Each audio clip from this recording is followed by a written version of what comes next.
Step right up, dummies, and listen to the stupidest sports show on earth with Rodney Newpol and Tim Van Stratton. Well, hello, dummies, and welcome to episode number 33 of the stupidest sports show on earth. My name, as you know, is Tim CJ2K Van Stratton. With me is Rodney Newpol, who's back to the pad, back to the mansion, back to being a CFP betting expert. Congratulations on emerging from the well-lit alley that you had previously been in for several weeks now. Yeah, no, I got back. I was able to double up and get my house back. So here we are back at it. No alley tonight, and gonna try to get an extension to the house tonight with some more college football. So good morning and welcome. I am in very cold and snowy Central Illinois. We got snow this morning. It's still snowing, and I don't like it. What's the weather? Has it been like teens? Is it just freezing? Yes, it's like 8 degrees this morning. It's a breezy, and the roads are pretty covered in snow, and people forget how to drive when that happens. Awful. Yeah. This happened last year, I remember. So I've been in California all week, and the same week last year I left, it was like right when there was this huge snowstorm as well. So I'm timing it really well to leave in January to miss the really cold and snowy weeks. We are getting the wind here, and people have asked about like the fires and if we're close to the fires. Fortunately, we're a little bit ways away. We're probably like 60 to 80 miles away from like some of the really bad fires right now where we're at. But yeah, we've had wind. So that's been our burden. Yeah. Lots of wind. Yes. But it's still dark here, by the way. You could probably tell just based on. Well, it is 6:03 in the morning out there in not so sunny California. So it's actually not sunny here either. I don't know as if I've seen the sun in the last few days. This dimly lit library that I probably could have put more lights on now in hindsight. So it doesn't just look like I'm like sneaking away in the dark just to give takes and opinions on college football. Yeah, at 6 in the morning. Nice. Yeah, which is on brand. But thank you to everyone who's joining us right now on this Friday morning. We had a great return to action on Tuesday. We're back today. We're going to be talking lots of college football, lots of NFL. As always, you can contribute. You could comment on Twitter. You could follow us at Stupid Sports Show. And also anyone that's watching on YouTube right now, you can directly comment there. Chances are, if you participate, you will be featured on the show. Like I would say so. Yeah, like we're pretty liberal when it comes to like, oh, if someone wants to get an opinion out there, like we'll feature it, unless it's just nonsense. Yeah, or like not appropriate, or that's about it. That was one thing that like sometimes when like in our radio days, I don't know if you did the same thing, but when we would get texts, sometimes I would start reading the text before I actually read the text on the air, and I would be like, wait a minute, like about halfway through realize like, oh, this is either total nonsense or like there's something really offensive at the end of this. Yeah, I kind of had to just like edit while I'm mid-sentence already saying it. Or I'll get to reading it and I'll be like, oh, they're actually bashing me. Oh, okay. Yeah. They're actually, okay. We'll just ignore this one for now. But we can say what we want for the most part on here, but inappropriate / hatred isn't going to fly here. So anything else, go ahead. Get after it. We're dummies, but we're respectful dummies. That's correct. How it goes. All right. So yesterday, Thursday night, we had the first two college football playoff games, Notre Dame and Penn State. Two programs that I think were very, very fortunate to have the playoffs expand to 12 teams. The fact that they could be in this position in the first place, obviously both of them rolled on the way to the semifinal. And we got a good game yesterday that came down to the last second. Notre Dame wins 27-24 over Penn State. So Notre Dame was about a 1-point favorite. Yeah.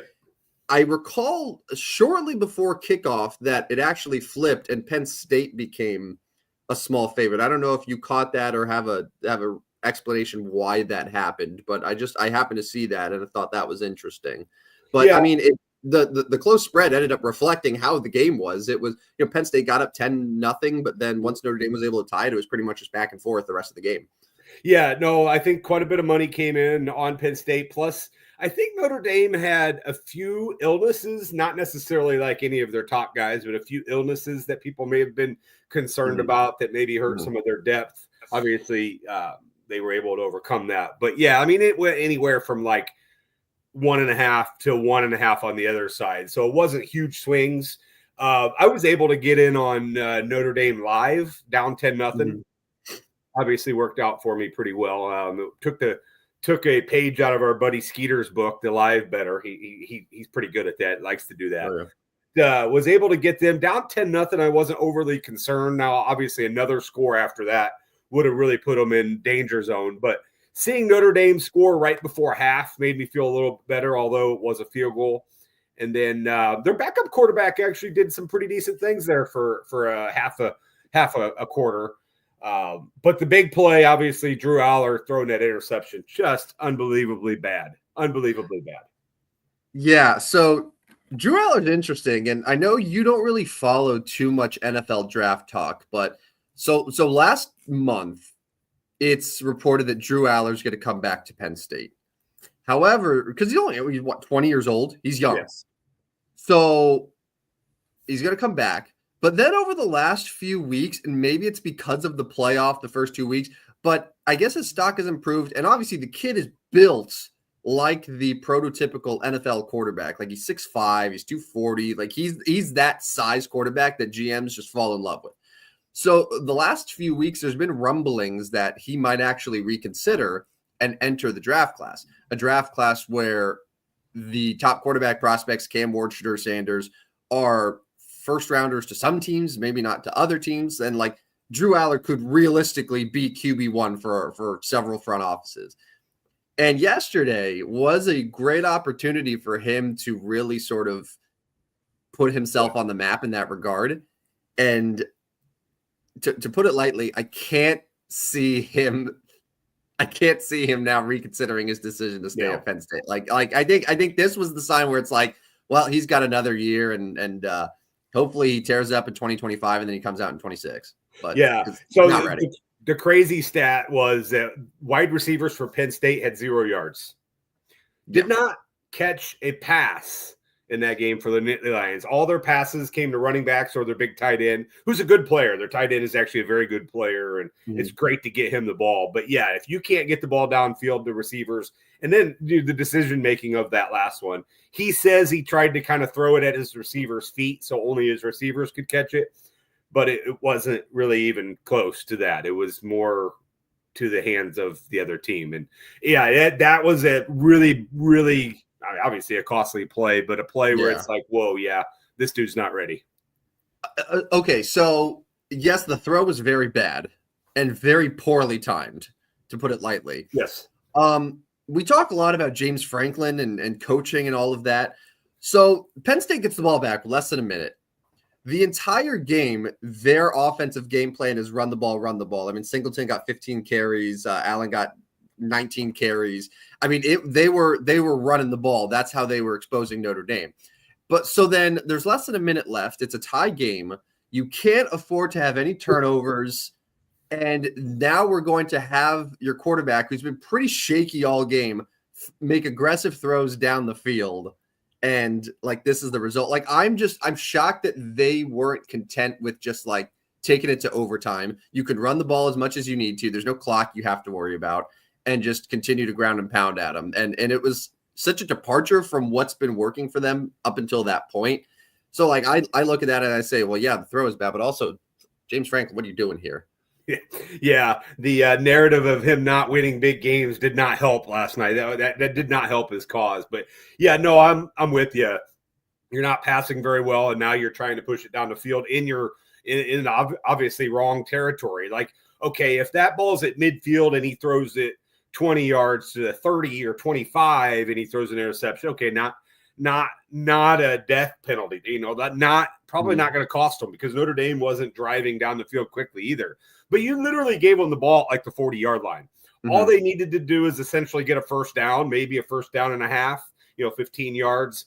And Okay, so I went back and forth. Like at first I was like, oh, college kicker. And then for some reason, before he kicked that, I was like, I think this dude might actually make this because he looks like he's legit. I don't know. Like you get a sense when a game-winning field goal is coming, he's missing that. I went back and forth, and then at the end was like, he's going to make it. Next thing you know, I saw that ball starting to go this way. I was like, oh no, but he nailed it. And that's a lot of guts for that college kicker to make that kick. Game. Yeah, they were showing. They were showing the stats too about he's 0 for 4 from over 50 yards, and then in the college football playoff, all kickers in the fourth quarter for go ahead kicks haven't made. So it's showing all these things. So it's almost like the reverse jinx of like, all right, now he's going to make it, but also like the name Jeter helps just with the clutch gene as well. Yeah. He definitely did. He definitely did, and it was nice to see. It was fun to see. I wondered if Notre Dame was going to botch their time management there for a while. It was kind of odd, like they were not using the timeouts, and then Penn State was using the timeouts, and they looked a little confused. And actually, I thought the clock didn't run a few times that it should have. It was a little messy there, but they got it done, and it was kind of fitting because the final play saw Aller throw the ball backwards out of bounds. And that's just the day. That's just how his day went. He was not accurate at all. No. And they got mega bailed out, in my opinion, by that pass interference call. Yes. It looked like it looked to me like it was just a regular interception. He overthrew it. And I thought Penn State just got really bailed out. So there's a good chance that despite being up 10-0, they could lose that game by 7+ points. Yeah. If not for that. Yeah, no, I did not like that call either. And I know they explained that the defender has to turn around, but I really didn't think the defender did much to impede the progress of the receiver. I just thought that the other defensive player just came in and got it. He just took it away. I didn't like that call. I thought there was a couple other calls earlier in the game that were kind of iffy, but I mean, that's football. I mean, you probably could call hold all the time. They didn't call a single hold penalty in the game. So overall, outside of that play, I thought the officiating was fairly fair. But yes, that was a huge call. Yeah, like it wasn't a game that was dominated by officiating, correct, which that's always a nightmare scenario, especially when the game has this much stakes and implications. But yeah, like other than that, it wasn't really super noticeable. But Notre Dame escapes, and I would imagine that regardless of who they play, whether it's Ohio State or Texas, they're going to be an underdog. Yeah, I think I saw that the hypotheticals will put the Buckeyes at 6.5 and the Longhorns at 2.5, which makes sense because, I guess it makes sense. I mean, the Buckeyes are 6.5 tonight over Texas, but they anyways, 6.5 over the Irish and the Longhorns 2.5. So Notre Dame is an underdog, but Notre Dame can win that game no matter who they play. They have shown they're tough. They have shown that, they can run the football, they can defend. It'll be a fun game. We'll see what happens tonight. Yeah, and Marcus Freeman continues to ascend up the coaching ranks, and it seems like he's going to be he could either be a Notre Dame legend or he can make a jump to the NFL. Because really, it's like you're the head coach of Notre Dame. Like Brian Kelly obviously went to LSU. That's an upgrade, but I just don't see Marcus Freeman being someone who would just take another college job. Like if he were to leave Notre Dame, it would be for somewhere at the pro level. You wouldn't think you'd go to another college job. I think the crazy part about this is, these teams get $20 million for playing in the national title, but they got to split it with their conference. So like Ohio State tonight or Texas tonight, they could get share of $20 million, but Ohio State would have to share it with 15 other Big Ten teams. So they're looking at 1-point-something million. Notre Dame cheated the system. They get all $20 million. They're not sharing it with anybody. And so, there's going to be red flags with this. There's going to be other programs and other conferences that are like, hold on a second. This ain't going to work. So I think eventually it's going to get messy, but they're going to force Notre Dame to get into a conference. It's surprising that they've gone this entire time without one, to be honest. They're going to force them. They're going to be like, listen, we're only inviting teams that are in conferences. And Notre Dame will then have to choose. And I mean, the choice, I guess, is the Big Ten. I mean, I don't know. Basketball's in the ACC. it'll be interesting to see, but I think they're going to be forced eventually to join a conference because that $20 million solely to them is really going to rub these power conferences the wrong way.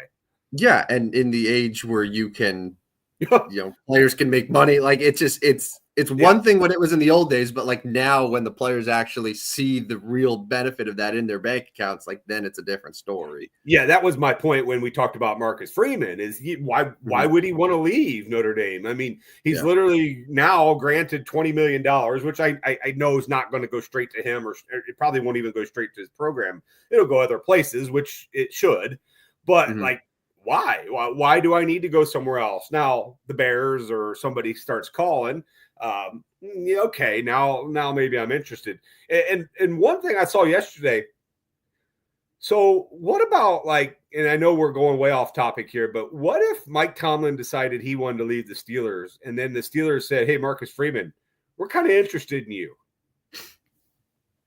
Because I could see Tomlin being like, "Listen, I've kind of worn out my maybe not worn out my welcome, but kind of maxed out on what I can do here in Pittsburgh. Like I'm kind of stuck. I need a change." I mean, he could go anywhere. If the Bears interviewed Mike Tomlin today, he'd probably get that job, right? I would imagine Mike Tomlin would get any job he wants in the NFL. So, I mean, I don't think it's too far-fetched, but I was thinking about that earlier. What if Tomlin decided he wanted to leave? What if Tomlin, after he lost this weekend, decided, hey, I want to take that job in Chicago. I like Caleb Williams. Would it be more Tomlin deciding to leave or the Steelers deciding, hey, maybe we're ready to move on? I mean, the Steelers famously don't really move on from coaches. Well, but would they consider a trade scenario? Like I'm sure there are teams that would be willing to trade draft capital to have Mike Tomlin as their head coach. Well, yeah, there's talk about that possibly happening with Kevin O'Connell. Now, I think that's kind of smoke and mirrors more than anything. But there was talk about Kevin O'Connell possibly being traded, which is wild. But yeah, I mean, I think if you're the Steelers, you probably don't want to make that too public, but you're like, hey, Mike, come in here for a minute. We're kind of ready to move on. I think maybe you're ready to move on. Let's figure this out. Because they don't want to publicly say, yeah, we're going to fire Mike Tomlin, or that's not going to end well for them. No. But I don't know, just kind of outside the box thought there. Do I think Marcus Freeman's going to be coaching the NFL next year? Probably not, but it wouldn't overly shock me. No. Yeah, he's a young guy. I mean, it'd be awesome if he was able to coach 20 plus years at Notre Dame. Don't really see that too often in this day and age. Nope. It'd be sweet. He could go down, especially if he wins a national championship or two. It's a legendary head coach there in that program. But he strikes me as a guy who could have really high NFL aspirations, and teams would obviously be interested in him. Over to Ohio State and Texas. The second game, it's the Cotton Bowl tonight in Arlington. So it's almost a home game for Texas. But now you're going to have a pretty big Buckeye contingent there regardless. The line opened at 5 points. It's now, as I think you mentioned, 6.5 in favor of Ohio State. Ohio State's been a really good team this year with the exception of, they narrowly lost to Oregon before then rolling them at the Rose Bowl. And then that game against Michigan, where they scored 10 points. They scored 10 points against Michigan. What the hell? Yeah, and then Texas, you had both their losses were against Georgia. Texas has 2 losses, both to Georgia. Yes. Yeah. Yes. 22-19 in the college football or in the SEC championship, and 30-15 back in October. Yeah. And Texas is coming off wins over Clemson and Arizona State, where they're scoring 38.5 points a game. Ohio State on the other side, and their 2 college football playoff games, scoring 41.5 points against Tennessee and Oregon. Are we going to see an offensive shootout? 53.5 is the total.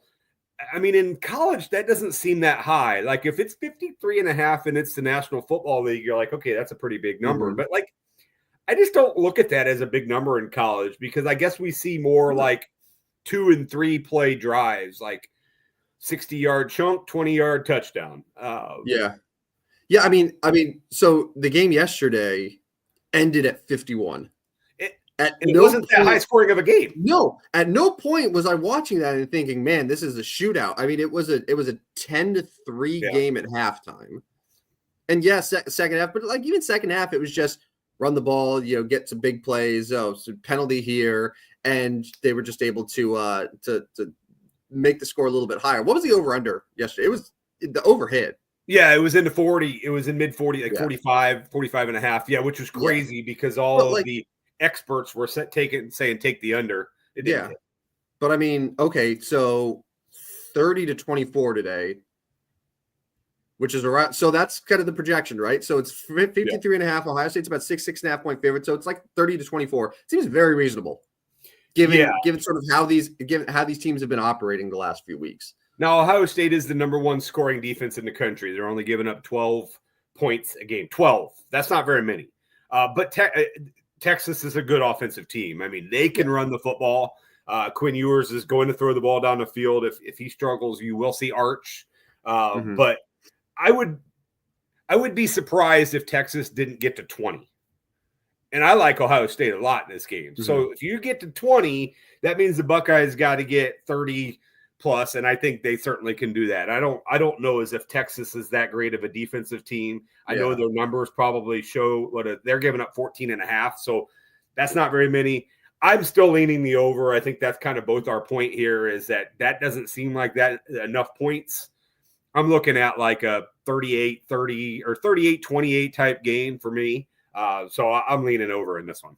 So looking at Ohio State right now, this defense, who they've gone up against, and without counting any of the cupcake opponents early on in the season, and some of the teams like Michigan State and Iowa that just don't score points that are in their conference.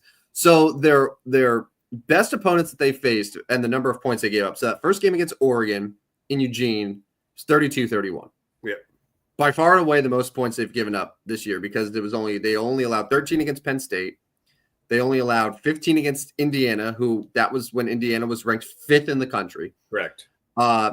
They gave up 17 to Tennessee, which I think first half of the year, Tennessee probably had one of the highest scoring offenses in the NFL or in college football. And then 21 to Oregon. So really that game in Eugene was sort of the exception. Everything besides that was like no more than 21. And even and Oregon sort of got those points in the second half after Ohio State already had a 30-plus point lead, so it didn't really matter. So, the math says that Texas might not score more than just based on how it's gone for them, 17 points. So, are you trying to talk me into the under? That's why the numbers at where it's at. Then, are you trying to talk me into the under? I'm not trying to talk. I'm just trying to sort of figure out because obviously we look at that number. And we're like, oh, these two teams, they could score a lot of points. Of course, take the over. But now I'm just trying to look at it from the other side and say, well, hey, maybe we're undervaluing Ohio State's defense a little bit here. Yeah, no, for sure. I mean, I think in a desperation type game too, a must win, they're gonna you get behind, they're gonna push the ball to try, to look to score more. Yeah. They're not gonna ground and pound. Maybe that helps the cause, or maybe it doesn't. Maybe they turn it over more, but. Yeah, I'm still leaning over. I like both these offenses enough. Maybe I am too negative on the defenses, but I'm taking the over. And that Texas Arizona State game, we're like, 39-31. It also went to double overtime. It was a 24-24 game at the end of regulation. So Texas only puts up 24 points in 4 quarters against Arizona State as a pretty lofty favorite. That game. I don't know. I'm with you. I think the over hits. I want the over to hit. It'll be fun. It's favorable conditions, but I'm trying to see it from the other side just to what if? Because Ohio State's defense is really good. Yeah. Yeah, no, I mean, and you're right. It could be 28-24, and that's the under. Very similar to last night's game, a score like that. It could be 27-20. So, yeah, I mean, you bring up good points. My initial lean was over. Now I'm starting to get scared. Maybe I don't like the over. I'm still going with the over. I think their offense is in a must-win game. They'll push the ball down the field a little bit more than normal, and we're going over. I'm going over in this one. No more. Going over. 34-27. Buckeyes.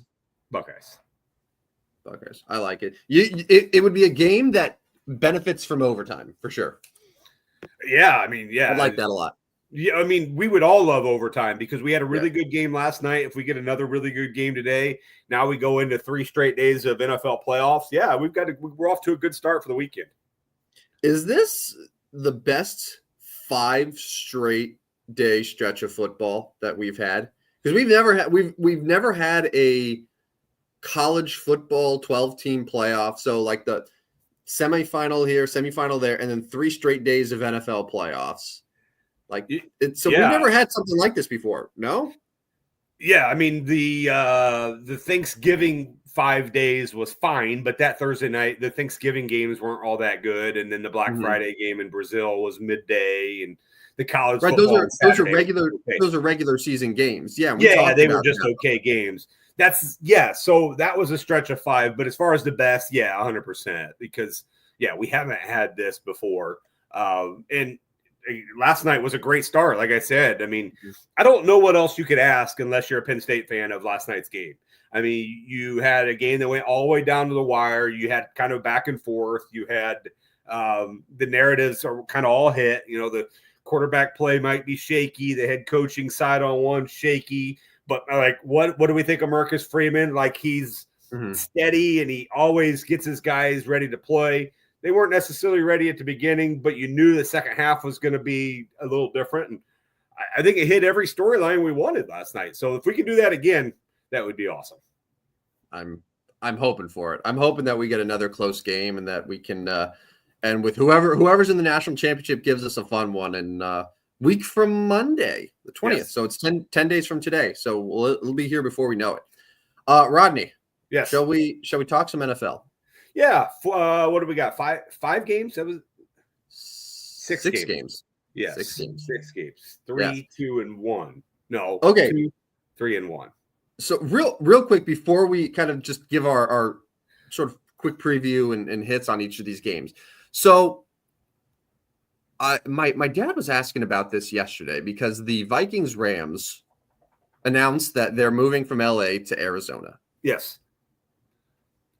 How does that work logistically as far as people who bought tickets for the game in LA? So I was trying to find some answers here. So like if it's pretty easy, I think if you bought from the Rams, it's either you get a full refund or it's like a credit toward tickets for next year.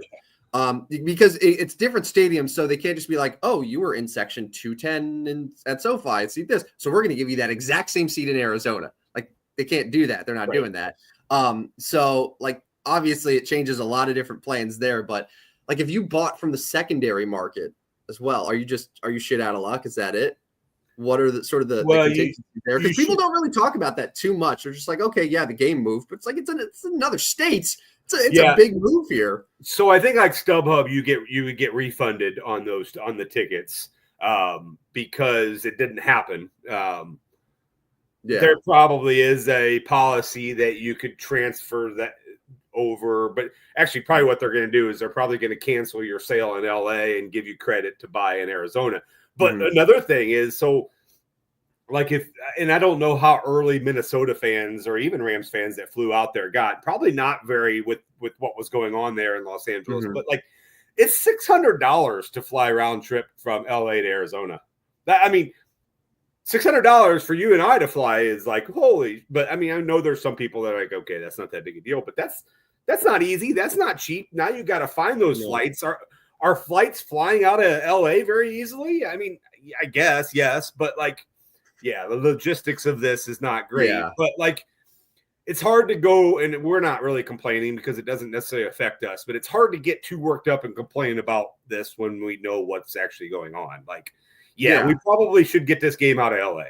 No, it's no one is upset at the reasoning. I don't think anyone's really upset about it at all. It's just more like shit, like what am I going to do now because I spent all this money? And if you're able to, because I'm sure a lot of Vikings fans that had tickets there, they're now trying to maybe see, instead of even flying to LA, it just, can I cancel or like do something and then maybe fly to Arizona now instead? Yeah. But that just complicates a lot of things. So there's and I'm sure the stuff. And I'm sure Sean McVay doesn't like it at all, but he's way too classy and tactful to like outwardly complain. Yes, Does it suck that they're not getting to play at home? Absolutely. I mean, yes, they have somewhat an advantage in Arizona because they've played there more often, but like their home field advantage now has turned fully neutral. So, yeah, I mean, does that change how we think about this game? Probably not for me. I liked one side anyway, and I'm probably going to stick with that. But it does change how, I don't know, it changes the environment of the game, I think, right? Yeah, I mean, the easy joke to make is that the Rams don't have much of a home field advantage in LA anyway. And knowing Vikings fans, I wouldn't have been shocked if the Vikings actually brought a pretty decent contingent to SoFi. So maybe it'll be just a little bit more of a split. I'm sure it'll still be more Rams in Arizona. Plus, you have a lot of SoCal transplants that already live in Arizona too that are, and we're not even talking about them, where it's now they have an opportunity to see this game at a stadium that is definitely going to be cheaper than it would at SoFi Stadium. So it opens the door for them too. But like ultimately, I think like it's not going to change the spread. And I don't know if it has actually affected the betting odds for it at all. My guess is if it did, it would be very minimal. Yeah, so I agree with that. I mean, currently Vikings are -2.5. That's about where they started to begin with. They are favorites on the road in LA. 14-win team gets to be favorite. I think I like the Rams. I think we said that on Tuesday, and I'll stick with that today.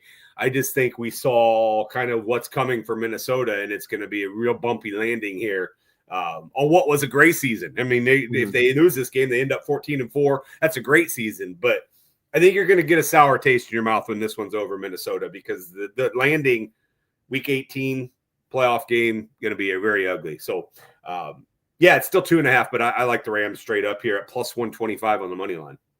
So we sort of went in reverse order there. Yeah. Let's start with the last game, the one that's on Monday night. But as far as the rest of the slate goes, so Saturday we have the AFC doubleheader, Chargers-Texans, followed by Steelers-Ravens. Chargers are a 3-point road favorite. So them and Minnesota are the only road teams that are favored. I was trying to find it yesterday. So the point differential of every playoff team against other playoff teams, someone did it. But like the Texans, awful against teams that are actually good, like over the course of the season here. So I'll pull up their schedule and just do a quick sort of look to see. But like the Texans lost to the Vikings 34-7. Yep. They were able to beat the Bills in that game that Sean McDermott basically handed to them by 3 points. They lost to the Packers. They lost to the Lions. They, lost to the Chiefs by 8. They got pummeled by the Ravens 31-2. Like, that's not good. No, not good. They scored 2 points in that game, and they really haven't played that. I mean, I would have expected more playoff teams. Like, that's not very many. No. And the Baltimore game was at home, by the way. Like, they were in Houston for that game. Yeah, because if you go and look at like, how many playoff teams has the Chargers played? I mean, I do that real quick. They played 2 against Denver, 2 against the Chiefs. That's just their own division. They played Baltimore. They played the Steelers. They played Baltimore. Chiefs. So not a whole. I mean, just within their division, but not a whole lot outside of that because the Chargers had a 4th place schedule. Well, probably a 3rd place schedule, right? Were they 3rd or 4th last year? I can't remember. They were last. No, they were last. They had the 5th overall pick in the draft. They were the worst. They were a 5-win team. Yeah, this game. I mean, you got to think that the LA obviously is going to come in quite prepared. They're going to be well coached. I guess I just keep going back to, if Houston's going to save any type of CJ Stroud's second year, like can they rally around and pick up one playoff win here?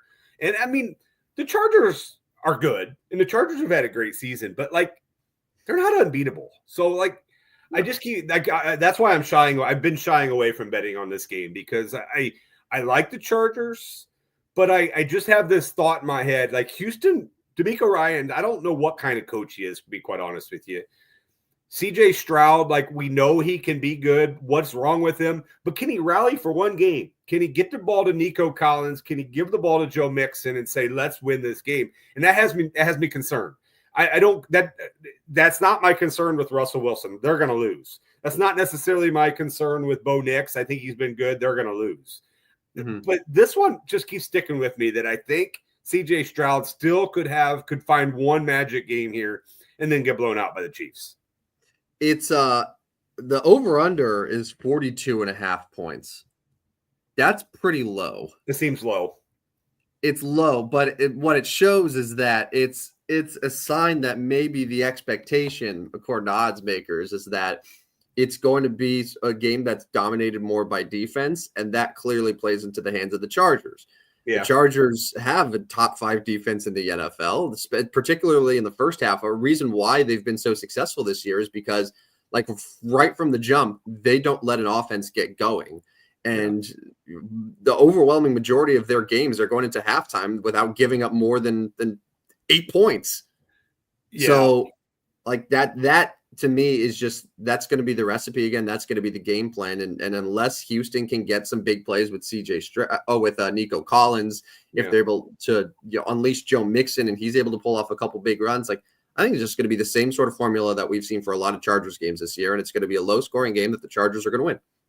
Yeah, and we say that it's slow, and then I start looking at Houston's offense. Like, they haven't been very good for a long time. December, they did score 23 against the Jaguars, but you would expect more against the Jaguars. 20 against the Dolphins, and then 19 against the Chiefs and 2 against the Ravens. So it's not like, and then 23 last week against Tennessee, but even that was kind of fluky. They didn't play real well against Tennessee. So, it seems low, but you look at this game and it's 21-17 Chargers. Are you surprised? And that's the under still. So probably lean under, but one where I'm like, I don't know if I even want to touch that total because that does seem a fluke touchdown, a defensive touchdown here or there could be the difference in this one. That's true. Yeah. CJ Stroud throws a touchdown. He gets taken to the house, and then that's the difference right there. But I will take the Chargers. Yeah, I think you're probably right here. I wish it was 2.5. Yeah, obviously. You could buy it down to 2.5 if you wanted to. Yeah, you definitely could. Anyways, I'm leaning Chargers as well. Steelers Ravens, Prime Video. I hate that this game is a Prime Video exclusive. Like, why this one of all of them? Like, the AFC North games are fun, but this is it's the largest spread that we have for Wild Card Weekend. It's 9.5 right now in favor of Baltimore. The Ravens are clearly a better team. The Steelers are just absolutely falling apart. They've lost 4 in a row, while Baltimore's won 4 in a row. So all the indications are Ravens are going to win this game.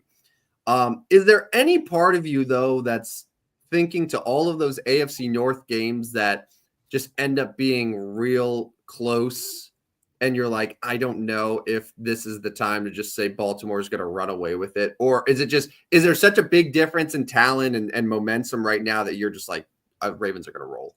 Well, November 17th was the first time they played, and it was 18-16. So, like, that's not that far removed. 2 months, okay. Now, but that's still in our minds, right? Like, that's still in the back of mind, and it is a divisional game. And I always say these divisional games, you never really know what's going to happen. But yes, looking at this game, the talent, the momentum is all favoring Baltimore. And you mentioned it earlier, and it didn't happen. Like, they should have probably looked at maybe Russell Wilson not playing in this game, or Justin Fields getting, and maybe we will see some more Justin Fields. Maybe they've designed some packages where Justin Fields will get an opportunity. I don't really know how they're going to play out this game. But, like, if you're going to rely on Russell Wilson to chuck the ball down the field, you're going to lose. You're going to lose. Like, George Pickens is already angry. I mean, we know he's angry. Pat Freiermuth can only do so much. And outside of that, like, they're not going to let Najee Harris. They're not going to let Jalen Warren beat them. Yeah, I like Baltimore. I think they can win this game by 10. This could snowball. Like, because Russ is not going to – he's not going to be satisfied with just like, okay, we're going to lose. He's going to try to chuck it down the field even more to make a comeback, and I'm not so sure that'll go well. I'll take Baltimore double-digit win here. Is this dumb analysis? Let me know. because I think we've mentioned this in the past before, how Mike Tomlin, like the Steelers under Mike Tomlin, when playing earlier than Sunday, like there's just something about it where they're not able to quite execute as well, and they've lost every game that came before. So like they had that Thursday night game in Cleveland that they lost, that snow game against Jameis. They had a Saturday night in Baltimore, crushed 34-17. They had Wednesday hosting the Chiefs on Christmas, crushed 29-10. They play Saturday the following week, hosting the Bengals, put up 17 points against one of the league's worst defenses. They lose. And now they got another Saturday game here in Baltimore. Like, yeah, so I guess it's not necessarily short rest because it's Saturday to Saturday. No, but but like the Christmas to Week 18 game. I mean, it was Wednesday the 25th, and then they didn't play again until Saturday, January 4th, and then they still just put up 17 points and lost in a game that they could have won and eliminated the Bengals right then and there. So they're a Sunday. So what we're saying is they're a Sunday only team, like a Sunday Monday, basically. I don't know because they've been really good on Monday Night Football. Tomlin's record on Monday Night Football is incredible. I mean, there's probably something to be said to that. I mean.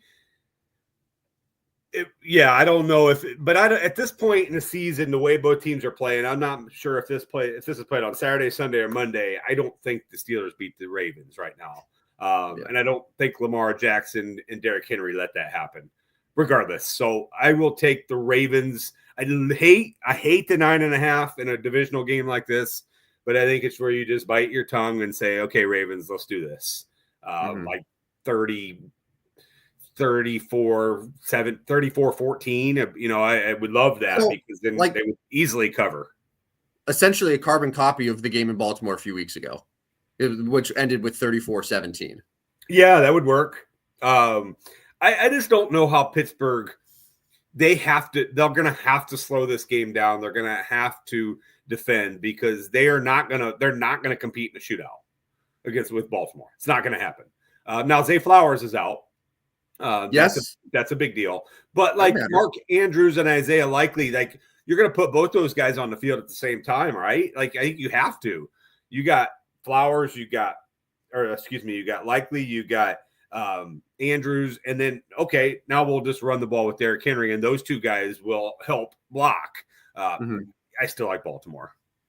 Does Baltimore have other injuries that I'm forgetting? I know Flowers is out. Is there anyone else that I'm forgetting? I don't know as if there's big ones. I'm looking right now. Not necessarily any key impact players. They've had a few guys on IR all season. Of course, everybody has. But Zay Flowers is a big one. For Pittsburgh, there's not massive names. Cameron Johnson's been out all year, IR. So no, but Zay Flowers is a big loss. Yeah. Oh, yeah. I mean, because right now, then their wide receiver depth chart becomes Rashad Bateman's your number one. And then, Nelson Aguilar sucks. So it's what? Tylan Wallace? Yeah. Steven Sims? Like, it's just, I don't know. It's a who's who. Not Sims. I don't think he has a single catch all year. But they're going to have to play Keaton Mitchell. I do believe Justice Hill is back, which is a big one out of the backfield because he catches passes out of the backfield. Mm-hmm. This is going to be more, and I say this more of like it's going to be a dink and dunk type action for Baltimore, but their dink and dunk can be big chunks. Like they can throw screen passes that go 40 yards because they do such a good job down the field and they give it to the right guys. So I don't think we're going to see a lot of deep passes, but Justice Hill is going to help in the backfield. He's going to catch. What is his last game? He caught a bunch of passes recently. So, anyways, I do like Justice Hill being back for them. Yeah, Lamar Jackson's passing yard prop right now is 216.5. Yeah, that's probably about right. I was looking at Justice Hill in his last game before his injury. He caught 5 passes, so you're probably looking at anywhere from 3 to 6 passes that he's going to catch. So that'll help soften the blow of Zay Flowers. All right, so we're in alignment so far. Chargers, Ravens, Harbaugh's good weekend for them. Yeah, we get to Sunday. We got 3 games. Another one that has a pretty generous spread is that Broncos-Bills game in Buffalo. I don't think anyone really expected the Broncos to go from where they were at last year with Russell Wilson to playoff team with a rookie quarterback. They get a lot of credit for getting to this point. That said, I think of all of the matchups, Denver winning this weekend would be the biggest surprise to me of all six. Like, I have the teams that obviously I'm picking, like just going through. Like, if the Texans won, even if the Steelers won, but it's like, okay, AFC North, like that shit happens. Yeah. But if Denver goes to Buffalo and takes out Josh Allen in the first round, that would be one of the biggest playoff surprises in recent memory, honestly. Yeah, and Sean Payton's won a lot of games. One of his best wins of all time. Yeah. So I don't think Denver's going to win, but I do think they could cover in this game. I do think they can stay within a touchdown. It seems like a lot of points for a Denver team that will compete, that has been playing really well. Forecast is favorable for both teams, 33 degrees, no real snow. So, I mentioned Tuesday they were going to get 8 feet of snow. Maybe not this time. The snow looks like it comes in more like Monday, Tuesday there in Buffalo. But the spread seems high. I know a lot of people like Buffalo, but it seems high for a Denver team that is really playing pretty well. I'll take Denver +9, but they're not going to win the game. 47.5 in conditions that aren't super damaging to offenses also seems crazy low. Yeah, I mean, Denver scoring 25 points a game, and they're giving up 18 points a game. So there's 43 right there. We know Buffalo can really put points on the board. Buffalo scored 30 points a game and giving up 21. So their games are ending in the 50s. I like the over in this one. And I think that's probably the only way Denver can stay within that spread is they're going to have to get mid-20s to even cover. 31-24 covers for them. Yeah, like an under, to me, if an under hits, it's because Buffalo blows the doors off them early and Denver just, like Bo Nix, just turns into a pumpkin and they can't get anything going. 35-10. Type situation. Right. Yeah. They're up 20. They're up 21-0 at half, 28-0 at half. Allen sits half of the fourth quarter. Yeah, I mean that's certainly in the realm of possibilities. I think it's more like a 31-24. I think Nix does play well. He's notorious for 3 touchdowns. A guy can throw 3 touchdown passes in this game. I think it's going to be a good quarterback game. I think you're going to see Allen and Nix play well. I'm taking Denver to cover and Buffalo to win. I will take Buffalo to win. I could see a backdoor cover. I don't know if I'll take it, but I could see a backdoor cover, and I could also see that backdoor cover also allowing the over to hit as well. Yeah, I like that. All right, so Green Bay, Philly. What is the latest on Jalen Hurts? Yeah, so he had a full practice, but he's still awaiting clearance. I know there's various levels of the concussion protocol where you can practice, obviously limited practice. He did have a full practice. That's a good thing, but still not cleared to play. So that's obviously still up in the air on what they're going to do there. Jordan Love obviously has had some concerns, but he did practice fully on Thursday. Mm-hmm. It looks like he will play. We thought he would, but then no Christian Watson. So to me in this game, like Philadelphia's game plan, and I know Green Bay is going to sell out to stop the run, but Philly's got to get the ball to Saquon Barkley. And this is not rocket science here, Philly. You got to get the ball to Saquon Barkley. He had last week off. He's fully rested. You got to get him the ball. You have to win this game. I think he needs to get 25 plus carries in this game. I'll take Philadelphia at home. 5's tough because I could see the Green Bay competing right to the end. Mm-hmm. But I think if you could get it down, you might have to buy some points. You get it down to 3, and I think you like Philadelphia more. I'll take the Eagles at home. Yeah, it's about 4.5, 5 right now. It's one of those two options.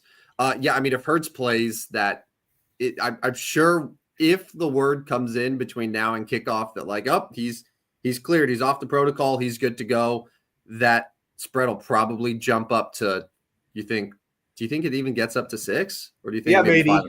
5.5, 6, possibly, yes. Yeah. But you also kind of got to wonder, like, how good is he going to be? He wasn't great towards the end of the year anyway. Now he's taking some time off. How good is he going to be? I mean, okay, he's still better than Kenny Pickett or Tanner McKee.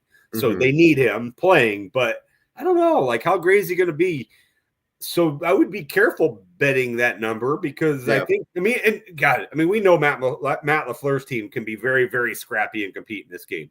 And I think this is the one game. This isn't the number one, but this is the one game where, like, this wouldn't surprise me if the home team lost. Like, we're not going to be surprised if Green Bay wins this game. Like, is it an upset? Yes. But I don't think either of us are going to be like, that's shocking.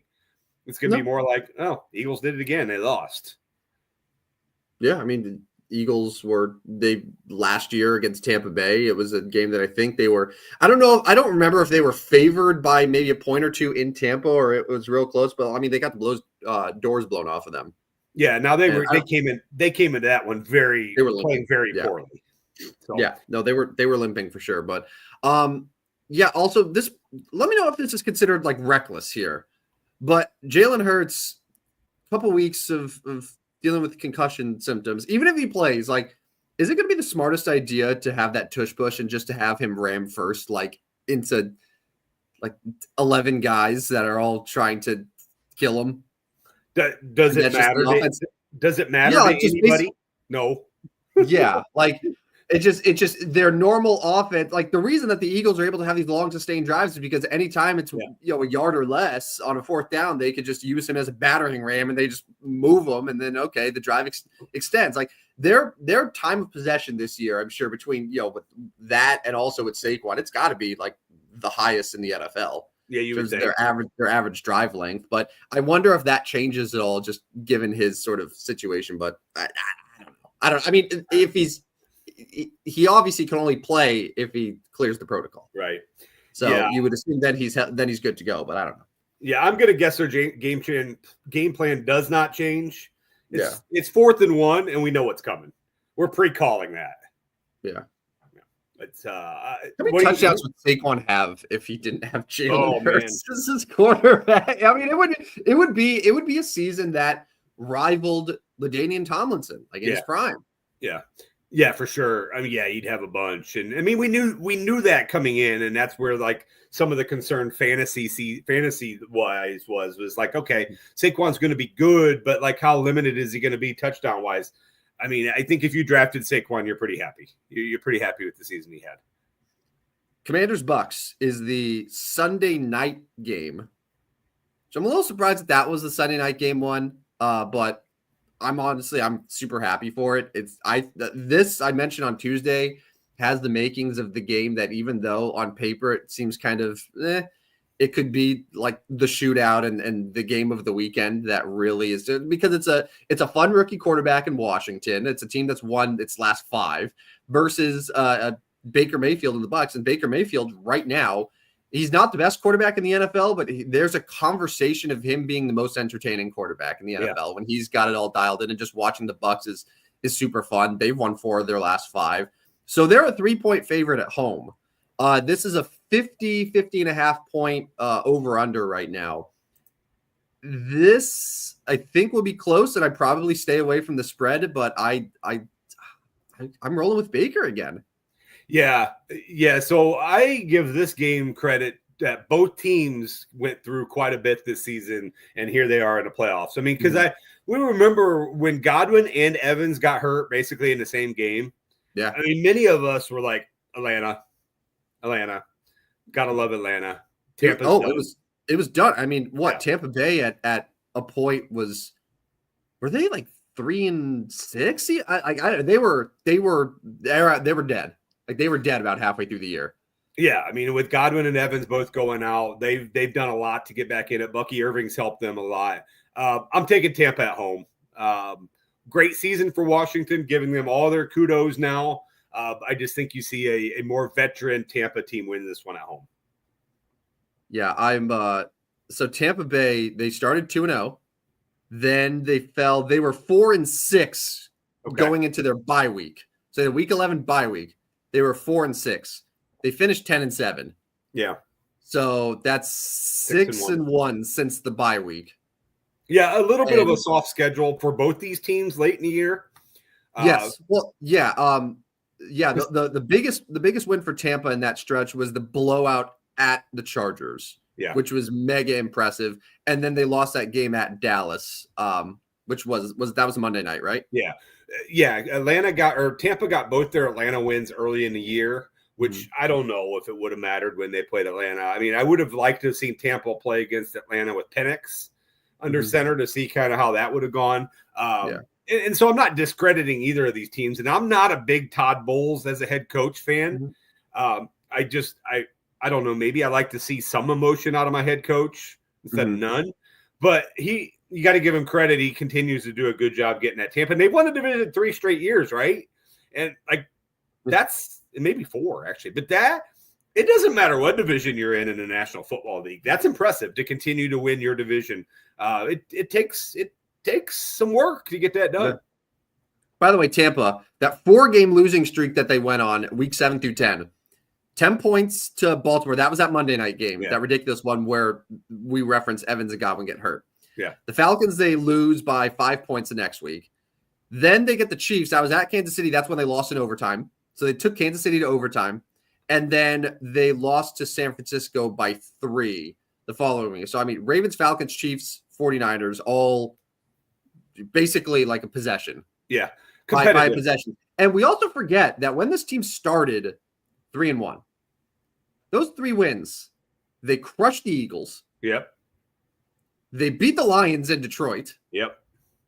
And week 1 was against these very Washington Commanders that they're about to play on Sunday. They won 37-20. Now, granted, first game ever for Jaden Daniels, first game with Dan Quinn. Like, I'm not going to say that that's the Washington team that's coming to Tampa Bay this time around, but like this team, when they were like, they've shown that they're capable of playing really, really well against playoff teams. So, and that's one of the reasons why I think we were saying like this is a dark horse in the NFC. Yeah, no, I think all signs to me point towards Tampa winning this game. I think the lights might be a little too bright for a Washington team that maybe hasn't quite been there yet. We talked about how we don't expect Washington to get 12 wins next year, whatever number it was. But this team's not going away. I think Jaden Daniels is going to have plenty more playoff opportunities. I just think the lights might be a little too bright in this one. I'll take Tampa at home on Sunday Night Football. I agree with you. Is it scary to you that we've picked the same exact teams to win all these games? Yeah, for me, it's been all home teams. And that's not going to happen. 6 home teams aren't going to win this weekend. What is no, you took the Chargers. Oh, that's right. You took the Chargers. Yeah. So you got one road team, but what is, and maybe you can look this up real quick, sort of the handle right now or the percentage of bets. Like I'm not going to make my bets based on what the public is doing versus what, the big money sharps are doing. I'm just more curious, like how fans are approaching this and how bettors are approaching it, because it seems like what we're saying, like the teams that we like are sort of the teams that everyone likes right now. Like I'm not seeing too many people that are going out on a limb and saying Washington's going to go to Tampa and win that game. I'm not seeing people saying, you know what, the Steelers are going to beat Baltimore. I even feel like probably there's a lot more love on the Chargers than there are the Texans. So I'm curious if like there is any sort of game that we're going into that's different than sort of what the public is agreeing with. I haven't seen too much public. I haven't seen that yet. I'm guessing they'll have a lot of that out today and even tomorrow morning. But yeah, I mean, all the talk and all the experts I hear and talk on X and Twitter. Yeah, I mean, a lot of these teams are the same, and that is scary. It is scary. Yeah, I'm all right. I could see. So like spread bets right now. I just pulled this up from Sports Betting Dime. So Chargers getting about 73% of the percentage and the money percentage on their like 2.5 spread. So overwhelming Chargers. Baltimore 9.5 getting about 57% of the percentage. Steelers getting a little bit more money, but it's not enough to really make huge difference. Buffalo is getting about 60%. They're like 8.5 spread, but money's about even. Philly, same thing, about 60%, but money's about even. This is the one that I think is the big difference. Washington, that +3 for Washington is getting 74% of the betting handle, 85% of the money. So maybe that's the one. We're on Tampa, and it seems like a lot of people are all on Washington there, which is interesting to me. Yeah, very interesting to me. What's the reasoning for Washington on the road, rookie quarterback? I'm not sure I'm seeing the reasoning there. I've said all along here, I started this, that my thought would be Houston, but overwhelmingly people are on the Chargers there. So yeah, I'm not seeing it the exact same way. Yeah, well, yeah, and I get why people aren't on Houston, because they've looked really bad the last few weeks. It's just really uninspiring, and Chargers just seem like a better football team. But yeah, I don't see it with Washington right now. Yeah. And it's not like Tampa Bay's been playing bad. They've been playing really well. Both teams had a pretty soft schedule, so you can't use that as an excuse. Mike Evans is healthy, super productive. Baker Mayfield's playing really well. Right. Like the coach, there's not really much of a difference in coaching between Todd Bowles and Dan Quinn. Maybe Todd Bowles a little conservative at times, but that's not going to be enough for me to just hammer Washington. 85% of the money on +3. Yeah, it's strange to me. Yeah, it does seem odd. It'll be interesting to see if that line moves over the next couple days. Yeah, and then we kind of led off with Minnesota and the Rams a little bit, just talking about how the game is different with it now being in Arizona. It's about even. Like, there's not really a huge lean either way. The Rams are getting a little bit more bets at as a 2.5-point underdog. Vikings getting a little bit more money on that spread, but it's pretty damn close to 50-50, probably more so than any other game, which makes sense. Neutral sites. Vikings were a 14-win team, but Rams have been playing really well, technically at home. I'm not surprised there, but I like McVay. Kevin McConnell's great. McConnell's great. And what he's done in Minnesota is fantastic. Minnesota is easily my biggest surprise of the entire year, but the Rams scare me. And the Rams have become that team with McVay where just you cannot count them out against anyone. They put them up against any team, I think that they hang. So one thing that I don't know what this could work one way or the other, but LA basically took the week off last week. Mm-hmm. Minnesota played late Sunday night against Detroit. Is the system play still alive? I've never fully abandoned the system play. Right. We neither one of us did. We've been told that the system play is a fluky and not real. I mean, I'm sticking with the system play here. You played Detroit last week. You got your kneecaps bit off. You're not ready to recover. You got a healthy Rams team. I'm taking the Rams. Would you just bet their money line? Yeah. I mean, 2.5 points. I don't think I'm going to take the +2.5. I'll just take them to win straight up. Let's go Rams. Point. Let's go Rams. You're back. You never left. I did for a while. It was messy for a while. It's funny. I know we've talked about this. We don't have to continue, but it's just it's a completely different franchise at this point than the one that you saw. And I'm sure that you view them now just as any other football team, and you can just you didn't have McVay. Is there anyone on the roster from St. Louis now? No, right? I thought they said there was one. Is Rob Havenstein still there, or did he retire? He was in St. Louis for a while. I can't keep track, but the Rams they're a likable team. I mean, it's hard not to like Sean McVay. Mm-hmm. I mean, Matthew Stafford, you say what you want, but I mean, from what I get of him, he's a pretty decent stand-up guy. He plays hard. He plays as much as he can.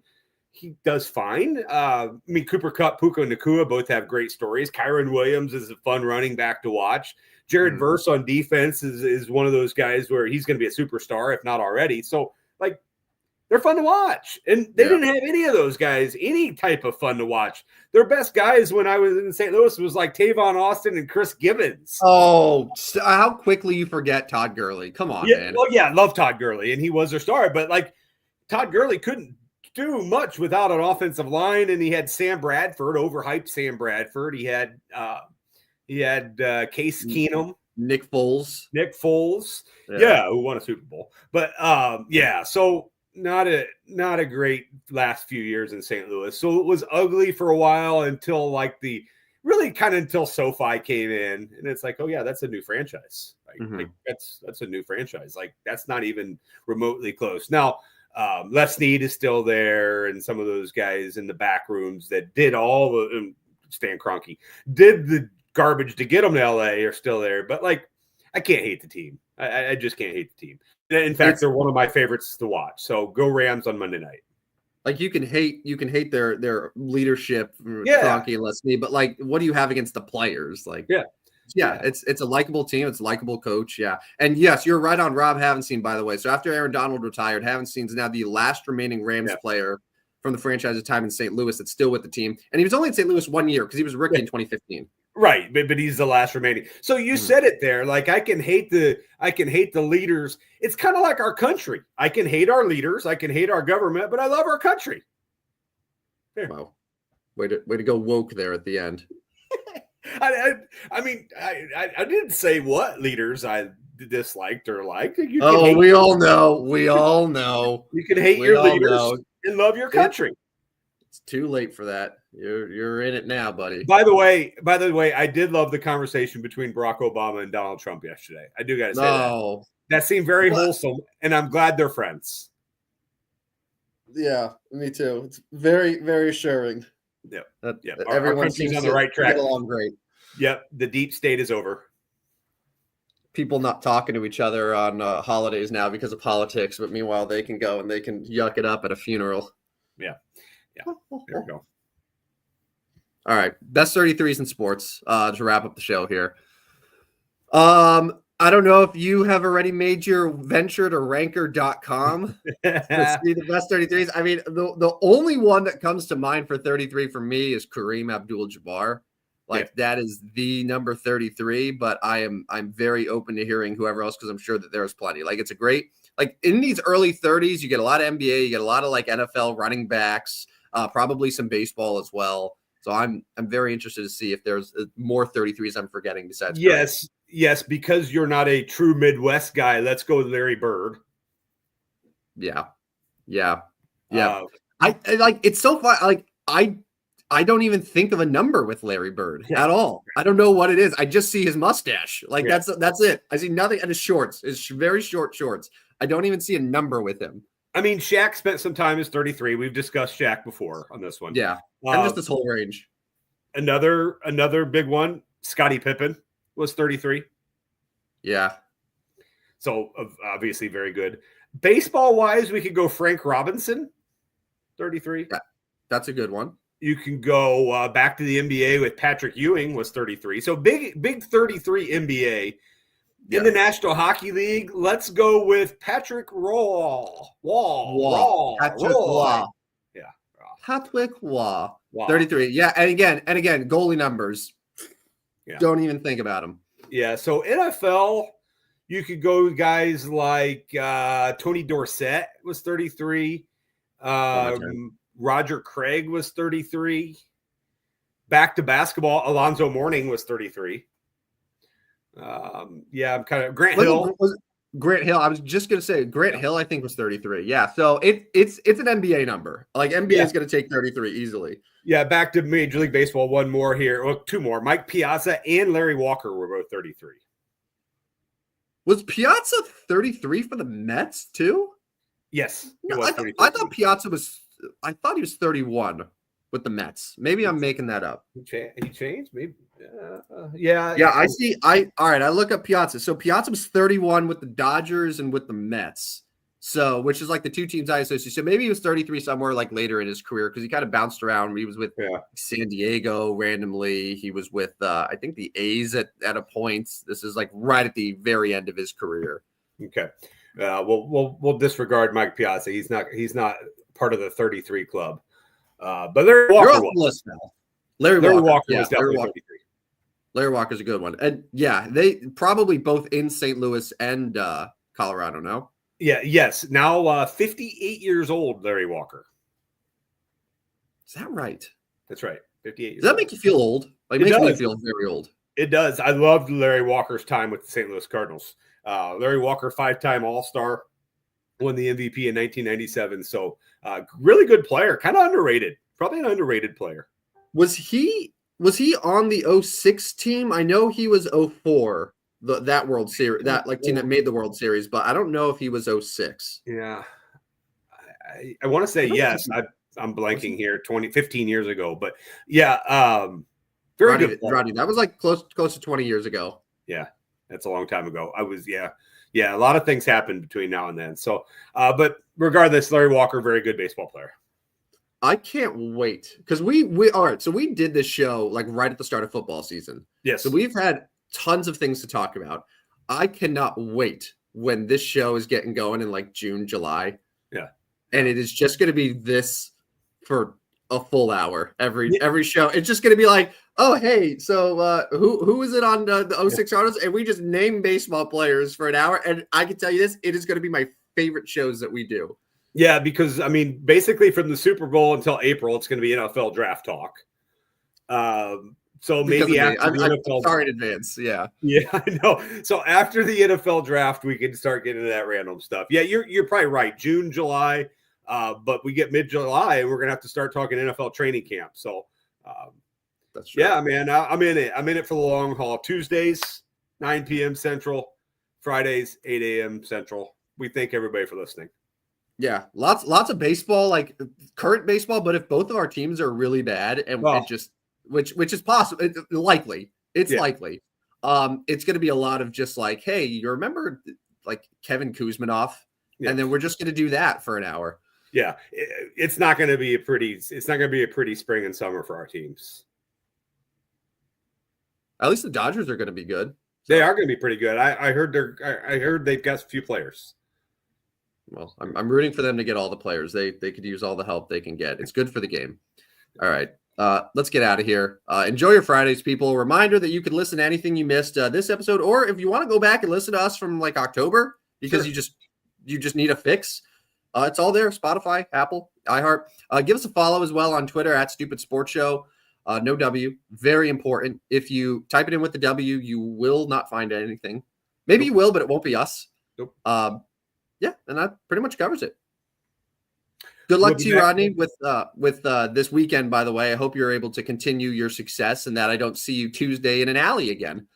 Yeah, we'll be back Tuesday, 9:00, and we'll have the college football championship set. We'll have the Elite Eight in NFL. That sounds weird when you talk NFL, but it is. It's 8 teams. And then we're getting closer to that NCAA tournament time. Your Bradley Braves took one on the chin Wednesday night. We'll get back to college basketball here in a couple weeks.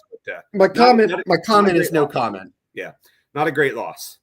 No, I mean, best 3-point shooting team in college basketball doesn't hit a 3 for the entire second half. That'll do it for you. They'll do it. So we'll talk basketball a little bit later. All right, sounds good. Well, for Rodney Newpel, our college football playoff betting expert, I am Tim CJ2K Van Stratton. Chris Johnson was he? Yes, he was not 33. He was not 30. He was like 28, I think. Correct. All right. Well, anyway, we'll talk to you again Tuesday night, 9 p.m. Central. I will not be in this esteemed library, but it is light outside now. We've been doing the show so long. We had a whole sunrise. There we go. Feeling good. Gonna go outside and get a run in, maybe. All right. Well, we'll talk to you Tuesday. You don't run. Oh God, no. You don't run. What am I, sicko? Come on now. Come on. I don't got time for that. Please. All right. Well, I'll talk to you in a few days, Rodney. And everyone, enjoy your weekend. Enjoy playoff football, college NFL.